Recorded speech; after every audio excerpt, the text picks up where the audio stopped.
Hey guys, back again with another review on Severed for the Vita, and Drinkbox Studios did this game, a Toronto-based studio actually, and their previous game was Guacamelee, which was kind of like a side-scrolling Metroidvania game that got a lot of praise. I didn't like it as much as most people, but it was decent. I would say I enjoyed it still. But this game is fantastic. This game is really underrated because I'm not seeing a whole lot of people talk about it.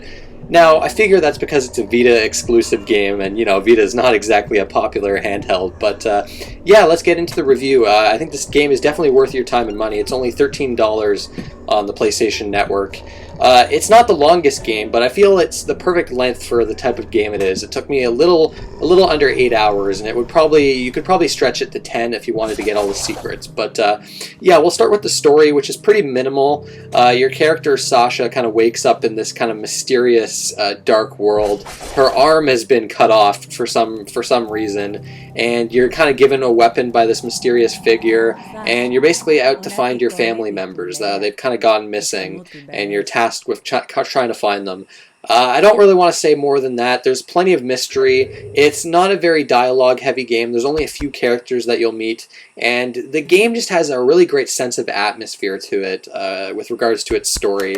And I like the way the story is told, not with like an overabundance of cutscenes or anything like that. I'm not going to say it's the greatest story ever, but it's enough to kind of keep you going and keep you exploring this mysterious world. Gameplay is where it's at for this game, though. The gameplay is quite unique. It's a first-person dungeon crawler, which I know there's a ton of those on the Vita, but this one's interesting. It's a first-person dungeon crawler with some Metroidvania elements and hack-and-slash combat where you're swiping on the touch screen. And you're moving in first person throughout the world, and you've got a map in the right hand corner with like little squares, and in each room you can kind of turn 360 degrees, and you're using the D-pad to kind of go from room to room. And when you encounter enemies, you can encounter up to 4 enemies at a time, and they're right in front of you, and you got to use the touchscreen and do swipe attacks to kind of kill your enemies. And in the beginning, basically, I guess we should really talk about the combat first, because that's the main hook with this game, and that's my favorite part of the game. The combat could probably be most compared to Fruit Ninja. I think that's like an iPhone game, but the combat's actually a lot deeper than you would think. You've basically got short slashes, long slashes where you kind of touch from one end of the screen to the other, and then charged slashes where you kind of hold your finger on the screen and then do like kind of a charged slash. And combat, there's a bunch of different enemies, and you kind of have to look for their weak points and kind of figure out their patterns. And they tend to block a lot, and you kind of have to wait for openings. And basically, the fun of the combat is kind of figuring out these enemies and figuring out what kind of attacks work best for what enemies. And there's a parrying system where you have to kind of attack in the direction of their attacks. And there's kind of cooldown timers on the bottom of the screen where you'll know when an enemy's about to attack you. It will like kind of flash yellow, and then you kind of parry their attacks. Now the timing is very strict on the parries. You have to really be paying attention, and some of the parries are quite tough to kind of attack, and you have to be fast with your swiping to take down these enemies because they take quite a lot of hits.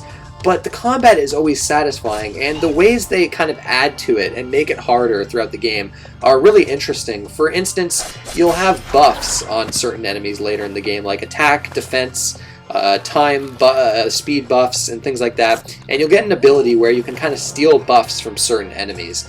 And when you've got 4 enemies attacking you, and you have to switch between enemies with the D-pad, and you're kind of stealing buffs from certain enemies, you're deciding which enemies you want to take down first. For me, I found it was better to go for the weaker enemies, so I could take on the stronger enemies on like one-on-one.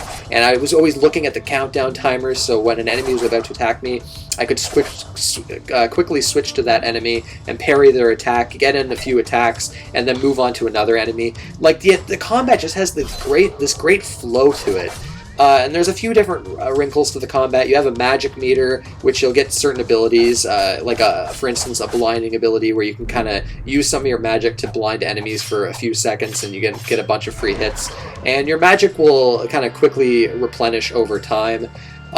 You have a severed mechanic, and this is where the name of the game comes in, where you have like kind of a focus meter. If you do enough damage to enemies without taking damage yourself, you'll basically get into a focus mode. And when you kill an enemy during when you're full on focus, you'll have like this little timing based mini game where you'll have to kind of sever certain parts of their limbs, and you'll get kind of materials, and these kind of materials are used for the game's upgrade system, where you just press the select button and you'll bring up a menu where you can just basically get all these different sorts of abilities. I don't really want to spoil the abilities because a lot of them are really cool.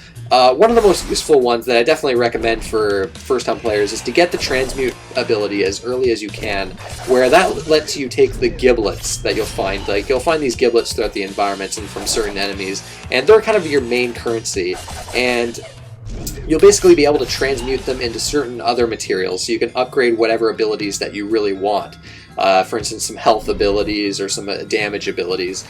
So yeah, it's not the deepest skill tree ever, it's not the deepest skill customization, and I wouldn't consider the game an RPG, but this does kind of remind me of like RPG elements, and by the end of the game I was actually able to afford every upgrade, and don't worry, you won't run out of enemies to fight to get materials. You'll be able to get your skill tree fully upgraded.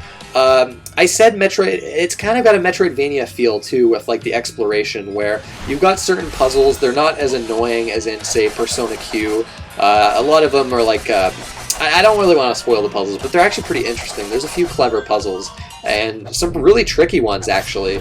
But you'll gain certain abilities where you can kind of backtrack to previous environments and unlock new secrets. You've got kind of like a hub world, and then different kind of dungeons that kind of branch off from that hub world. And the dungeons kind of remind me of Zelda a little bit. Obviously a boss at the end of each one. And yeah, this game is actually very difficult too. It ramps up pretty quickly. Some of the bosses are insanely like intense, and they're very satisfying when you finally take them down. And it's one of those things where it can be demanding and a bit hectic and chaotic at first, but once you kind of get the rhythm of the combat down, it just feels fantastic. And the touch-based controls always work. They work well 100% of the time. I've never really been into touch control-based games, but this is honestly one of my favorites. Exploring this world is really fun as well. I like a lot of the downtime. And when you find enemies, you'll always see when enemies are going to pop up. You'll have like this little spirit thing in the way, so you'll know when encounters will come up.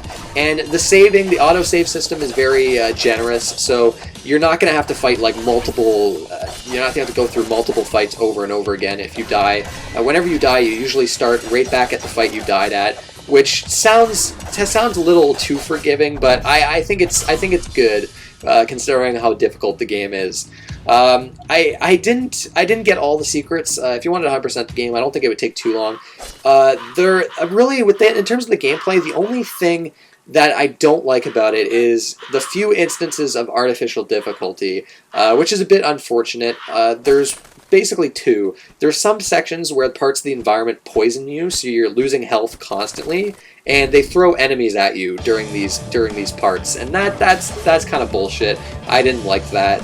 But the worst part are these air parts, where you'll get the ability to kind of walk on air, and during these segments, when you're fighting enemies, you have a time limit, basically. And if you don't kill the enemies in time, you die. And that was very frustrating, and to get some of the memento items, which give you like really powerful abilities, you have to go through these air sections, and I actually gave up at them because I was just so annoyed at the time limit. So that's probably my least favorite part of the game, but other than that, the gameplay is top-notch, really unique, and it doesn't outstay its welcome. The game, was, like I said, less than 8 hours, and I felt like it just had a great ending to it, and it was very addictive too. I found that I couldn't put it down, even though it can kind of get awkward holding the Vita and then doing these really fast swiping motions constantly. I had like a bit of a hand cramp after a while, but yeah, top-notch gameplay overall. The art is really nice too. It's got a similar look to Guacamelee, but the world here is a lot darker. Lots of blood and gore, obviously with the Severed theme going on. and obviously hacking limbs off your enemies is something you're doing constantly. Really interesting monster designs. Again, like I said, the sense of atmosphere is really fantastic with this game. I think the first-person viewpoint kind of helps with that too. I really like the art style to this game. It's not flashy or anything like that, but it's solid. And the music is actually really good too. Really ambient kind of music, kind of sets the mood. There's not too many songs. There's actually only a few, so they can kind of get a little repetitive, but I really do feel like they fit the tone of the game and the environments that you're going through. But I mean, I don't know much else to say. I mean, it's a fairly small game, but it's awesome. I really enjoyed it. I wish more people were giving this game a chance. It's certainly one of the best games on the Vita. It's up there with Danganronpa 1 and 2 for me. Highly recommended. Definitely check this one out. But that's it, guys. Well, thank you for watching, and I'll see you next time.